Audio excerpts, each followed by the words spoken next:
Summer హాలిడేస్లో హ్యాపీగా ఉండే మదర్స్ అందరికీ ఇప్పుడు మళ్ళీ రన్నింగ్ రేస్ స్టార్ట్ అయిపోయినట్లే. పిల్లలు సాయంత్రం ఇంటికి రాగానే స్నాక్స్ ఏం చేయాలని ఆలోచిస్తాం కదా.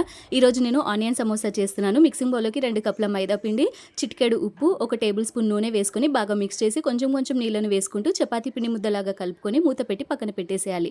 ఒక బౌల్లోకి 2 టీ స్పూన్ల వరకు మైదా పిండి, కొంచెం నీళ్ళను వేసి మిక్స్ చేసుకొని పక్కన పెట్టుకోండి.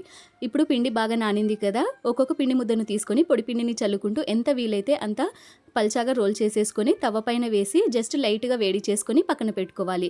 సమోసా షీట్స్ ప్రిపేర్ అయినట్లేనండి. ఇప్పుడు ఇవన్నీ కూడా ఒకదానిపైన ఒకటి పెట్టేసుకొని సైడ్లో ఉండే ఎడ్జెస్ అంతా కూడా కట్ చేసేసుకోవాలి. ఆ తర్వాత ఇలా మనకు స్క్వేర్ షేప్లో వస్తుంది కదా, ఇప్పుడు సెంటర్లో కట్ చేసేసుకుంటే మనకు సమోసా షీట్స్ అయితే రెడీ అయిపోతాయి. ఇలా ప్రిపేర్ చేసుకున్న తర్వాత మిగిలిన ఎక్స్ట్రా ఉంది కదా, అది కూడా అంతా కూడా ఇలా చిన్న చిన్నగా పీసెస్గా కట్ చేసుకుని ఆయిల్లో వేసుకొని ఫ్రై చేసుకుంటే ఈవినింగ్ టైంలో టీ టైం స్నాక్స్ రెడీ అయిపోతాయి. స్టఫింగ్ కోసం సన్నగా కట్ చేసుకున్న ఉల్లిపాయ ముక్కలు, ఉప్పు, కారం, ధనియాల పొడి, అలాగే మనము ఎక్స్ట్రాస్ని ఫ్రై చేసుకున్నాం కదా, ఆ చిప్స్ని కూడా వేసి బాగా మిక్స్ చేసేసుకొని స్టఫింగ్ని పక్కన పెట్టేసి ఇప్పుడు ఒక్కొక్క సమోసా షీట్ని తీసుకొని ఇలా సమోసా షేప్ లాగా ప్రిపేర్ చేసి అందులో స్టఫింగ్ని వేసేసుకొని ఇలా మైదా మిక్స్తో బాగా నీట్గా కవర్ చేసేసుకొని వేడివేడిగా ఉండే ఆయిల్లో వేసేసుకొని ఫ్రై చేసుకోవాలి.